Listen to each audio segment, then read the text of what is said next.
They say seeing is believing, but what if what you're seeing isn't real to begin with? Lord of the Flies is the story of boys who lose all sense of reality and perspective as they journey on a path of savagery and inhumanity. By the end of the book, all is lost, and they are saved. At least, that's what seems to be true.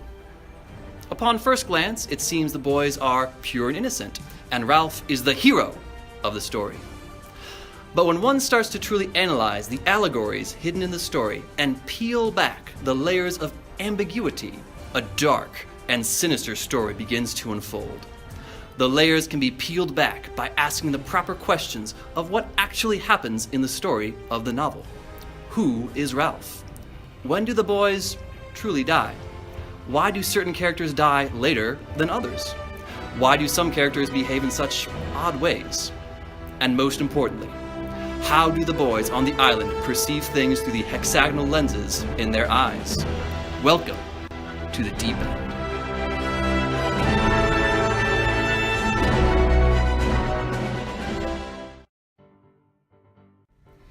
Ralph is in somewhat of a mental simulation along with the other boys on the island, and this simulation allows him to form his view of society and his role. In control of this mental simulation is the existing dystopian society, which filters what appears there according to Ralph's personality. The main goal of this dystopian society is to deceive people into thinking that they are not being controlled by the society. The things that the kids want are basic needs, such as shelter, food, and most of all, to be saved. They can either choose Ralph, who understands the fault in the existing society and tries to implement a collective society system, or Jack, who blinds the other children from this idea by distracting them with temptations in the form of pigs. If you look at the island as a torus, then you would have a side that acts as a black hole, forcing people to take in, manipulating information given by the society, Castle Rock, and a side that acts as a white, allowing people to see the unfiltered version of this information, the mountain. In the beginning of this story, all of the kids are led by Ralph on the mountain, and they are brought together with the goal of surviving until they are saved. However, this soon becomes pointless, as all of the kids follow Jack to Castle Rock, where they all become subjected to Jack's views, who is a tool of the society. The only way to be released from this death, which means that someone either realized how society controls people, or they fell deeper into society's trap, thinking that it is honest. In the end, Ralph ends up being caught by the captain, ready to bring him back into the dystopian society he was born into. The human mind is the most complex part of the body. Everyone's perspective is different, and all the neurons in the mind wove an intricate and complex brain.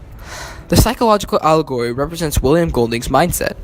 This book is not called Lord of the Flies for no reason. The point of the psychological allegory is to show the collective consciousness of the characters and how their eyes can only focus on a single point of convergence, just like a fly. The creation of the island results from the events in William Golding's mind, as well as the PTSD that he had to deal with after his traumatic experience with World War II. To simplify this, let us examine the torus, the shape of the universe that we live in. The torus is representative of the self-reflecting mind where thoughts are continually living within a person and affecting the way that they perceive the world. Golding is sleeping during this whole event. This whole book is happening in Golding's dream. When a person sleeps, their third eye chakra is open, as this chakra is in charge of dreams, thoughts, and judgment. To simplify this, let us look at the iceberg model. The iceberg, the prime example of the three parts of the mind that I will be discussing about. When you see an iceberg, you only see around 10 to 15% of the full thing. The rest of it is submerged and swallowed underwater, just as how the boys' fears were also plunged. These fears are also shown by all the boys having different reactions to the beast underwater, showing their purgatories and fears being submerged into hell. All of this further explains the collective consciousness of the main representatives of the id being Jack, superego being Simon, and ego being Ralph. These characters' mindsets and reaction to fear is altering the way how they see things.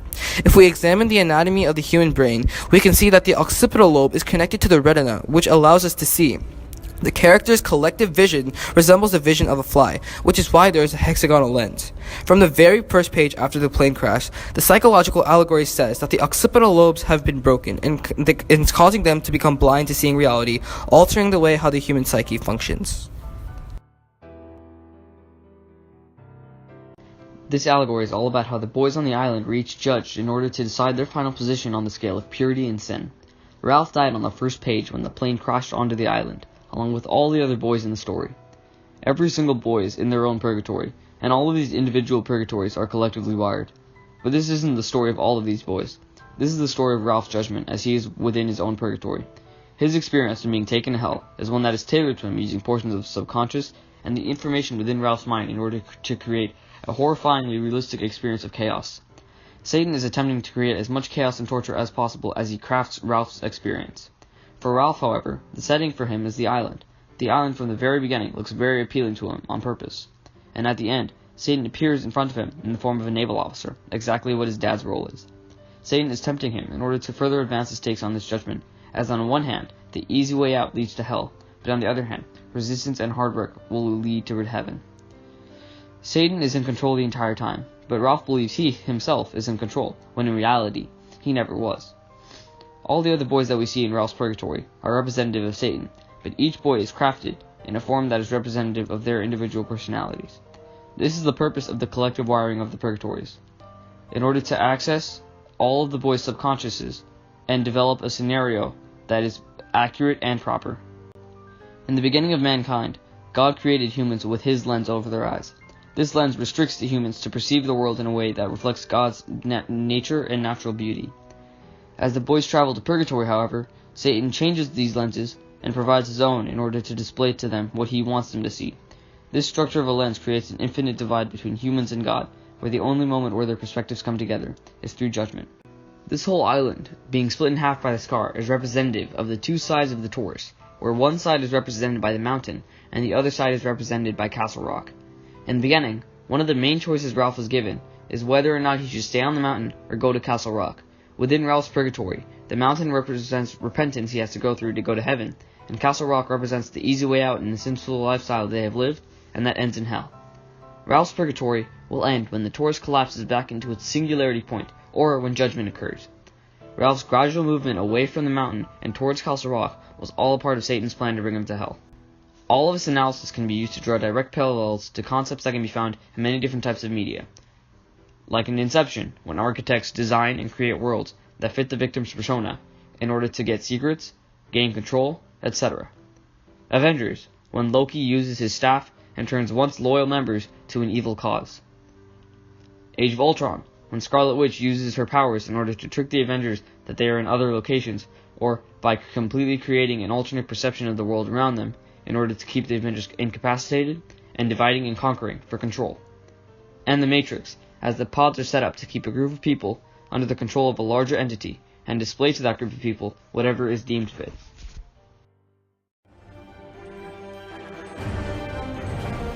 In a psychological sense, the hexagonal lens in our eyes is utilized by our internal fears in order to invoke them on our perception of reality around us.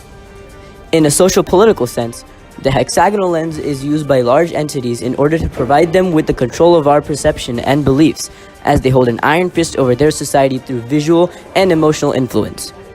In a religious sense, humans have hexagonal lenses in our eyes in order to restrict our perception to one of God's nature, and in order for Satan to control our experience when judging the quality of our purity in purgatory. At least that's our interpretation. It's important to form your own analysis of the story as well, due to its ambiguous naturel. You will do great. We believe in you. The time is yours.